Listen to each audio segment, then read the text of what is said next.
I'm human, but I'm comfortable. As in the crew, so I got there and I filmed mine. So after I was done, I was just standing there watching others also film theirs. So then after the set and we all came to the house and eat and take a bath, this producer came and he was like, I want to enter into you. I was like, what's the meaning of enter into me? Enter into me, like how?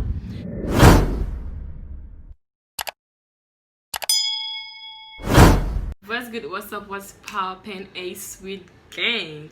So welcome back to my channel. You know what time it is. Today I am here to tell you the reason why I started YouTube, and I know you've seen from the title below. I know definitely you've seen from the title below. So this is how I'm gonna start it. I wanted to be an actress and I joined this production house at Culture Center, where like I wasn't the only person there. We were so many people over there.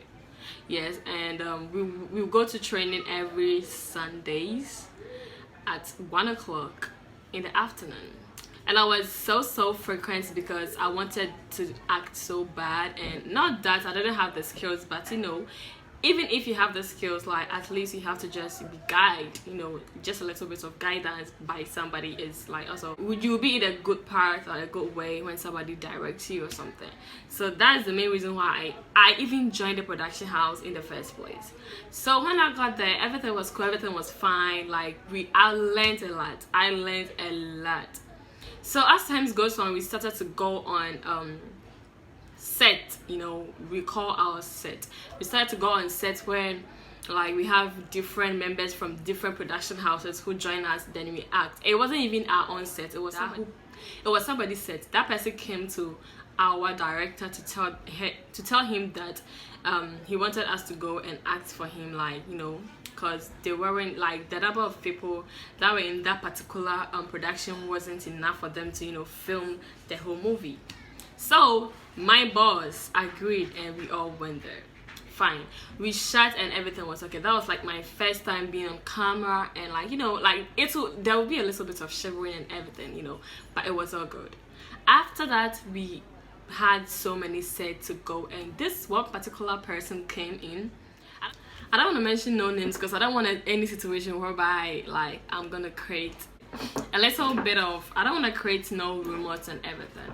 So we went to this particular, no, we didn't even, so this particular person came to my boss and tell my boss that he also wants us to go and act with his particular crew. We don't know them.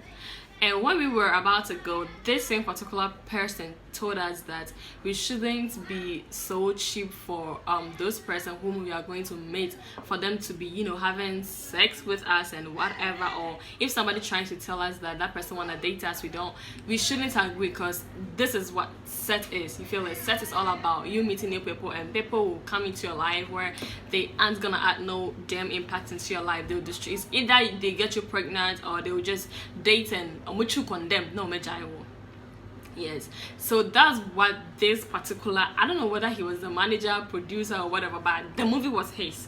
So he told us that, and we was like, oh, and we're like, oh, okay. So I was sitting there personally, I was like thinking for myself, because I was like, oh, okay, obviously I wasn't gonna let that happen, but you know, it's a kind of advice from him. So, and he has been on set before, as him being the old enough in the music in the movie industry, he has been to so many different kind of sets. So I was like, oh, okay, fine. All right, so we got there, and when we got there, things changed. It was so crazy. Things changed. The same person who advised us not to, you know, be flirting with other people, or not to be giving other people a chance to, you know, have sex or whatever, is the same person who turned to come to us and be like, you know, I remember, I don't understand. So my friend told me that the manager told her that she should accompany him to the place that he was sleeping. And my friend was like, no, I'm not doing this. And he told my friend that he's interested in her, blah blah blah, you know how boys act, you know, it's a whole kind of crazy. And my friend was like, we should be careful with this person, because this was the same person who advises us when we were coming here. Now he's the same person doing it, so which is which? It was so crazy. All right, fine. I was there. I thought like nobody likes me, because the way I act is so crazy. People be like, yo, you don't like people. Not that I don't like people. the way you treat me is gonna determine how I'm gonna treat you. If you treat me the good way, seriously, I'll be good, I'll be nice to you. But if you treat me in the bad way, seriously, you're not gonna see me well. So when I heard that, I never wanted to take any action or something. I was kind of free because I don't want a situation whereby he would just, you know, witness this and be like, oh, okay, so you people, like, you this blah blah blah, you know how they act. So I never, you know, put on no behavior. I was straight. I was like being myself, you know, doing the same shit I'll be doing when we got there.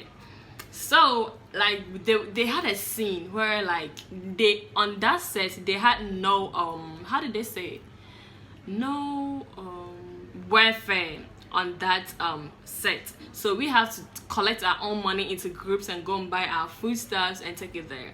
So we were cooking for our group, you feel it, and I was being called by somebody that it's my turn to go and film, it's my turn to be on the camera, whatever. And it wasn't a kind of like a high kind of row or a high row. It was kind of like in a group of people. We were just sitting there as in the crew. So I got there and I filmed mine. So after I was done, I was just standing there watching others also film theirs. So then after the set and we all came to the house and eat and take our bath, this producer came and he was like, I want to enter into you. I was like, what's the meaning of enter into me? Enter into me like how? And he was like, okay, I'm going to buy food, so accompany me. Hey, accompany. I was like, no, I'm not going because I'm busy. That moment, I was with my friends and I was like talking to them. I'm a kind of a big joker, and I was joking in the kind of, you know, we were playing the kind of a jovial way. So he was like, so won't you go? I was like, no, I'm not going because I'm busy doing something. So they went with my boss, and my boss came back and be like, is that how you are? I was like, what have I done? He was like, this person told you to do this, to do that, and you never did. I was like, yes, I never did, because he was the same person who told me not to entertain that kind of act. So I have put that in my mind, and also I have noted that, I have jotted that point down. I'm not gonna let this bypass me or something. So he was like, oh, okay, so that doesn't mean I don't respect. Y'all listen, judge me if I'm wrong.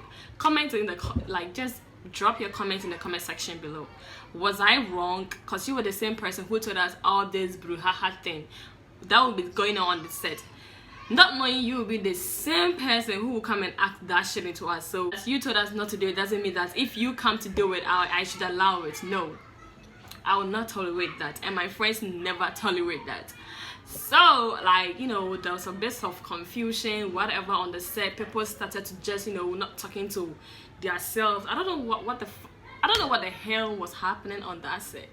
But you know what, I will always be myself. I was talking to everybody, because me, I don't know how to just, you know, stay with you in the same room and be like, I don't want to talk to you. I can do that, but I will not do that. I was talking to everybody. So after the set, when we went back to not after the set, on the set, our main production boss called us, and he was like, he wanted us to film a series for his TV. He wanted us to film his TV series, which was about to show up on a certain TV station. I don't want to mention it. So we were there, and our boss kept us so long, to the fact that it got our main boss pissed, to the point that he told us that when we come back, we are done with the production, blah blah blah. Not knowing our main boss was trying to have an affair with a friend in the production. So I was like, my friend told me that manager called to, asked her to come to his place in Accra, and my friend lives in Kumasi. So I was like, what the heck is going on? It wasn't my business. It wasn't my thing, because if she would have chose to go to Accra, I wouldn't have stopped her, because to be frank, it's her choice, and I cannot. If I tell her, oh stop, don't go, blah blah blah, maybe she would think that I'm jealous of, like, I'm not jealous of anybody, because the fact that you date a producer or a manager doesn't make you famous or something, like, is so stupid to even think about that. So I was like, oh, so did you go? And she was like, no, I never went, like, I never set my feet in Accra. So I was like, oh, okay, that's your own choice. Even if you would have gone, that would have been your own problem or your own issue, because I don't have any issue to do with that. And besides, I don't care. I care, but I don't care that much, you know. So this thing was going on, so I was fed up, and I stopped the production. I stopped. I stopped the production because I remember we also went to a different set and the DOP was all over my face. Like, it got to a point where the DOP wasn't even talking to me. So I was like, wow, what is happening? I was so fed up. So after the location, I was like, you know what, I'm not joining no bullshit production again, because I can even do YouTube. Famous is like, you being famous is how you're gonna treat yourself or how you're gonna make your things work. And it wasn't even in the kind of famous aspect. It was something I have, like, it's a passion that I have in me that I really want to act. So I was like, you know what, I was even watching YouTube and I was like, okay, I want to do YouTube. So I don't know how am I gonna start it, because I don't have the equipment, I don't have a proper phone, whatever. I was even demanding for a camera until I went into details and found out I can even record with your phone. So I was like, oh, okay, I don't have a good phone or whatever. Then automatically, I don't know what happened, I started YouTube. I have a different channel which I do reaction videos there, and it's probably going up. And I'm so thankful for the support and the love you've showed me so far. And this is not the end of the video. I don't want to make this video too long. I have a whole lot to say. So this is my story of why I wanted to do YouTube part 1. I have a part 2 which involved a famous person. I have a part 2 which involved a famous person who tried to, you know, do something bad to me, and it was so painful. I cried so much. So thanks y'all for watching this video. If you want the part 2, don't forget to show me some love. Subscribe, click on the notification bell so that you'll be notified each time I post, so that you don't miss my story, you know, the part 2 of my story. And also join the A Sweet gang. I'm back, I'm here to stay. So see you next time in my next video. Bye. Mwah.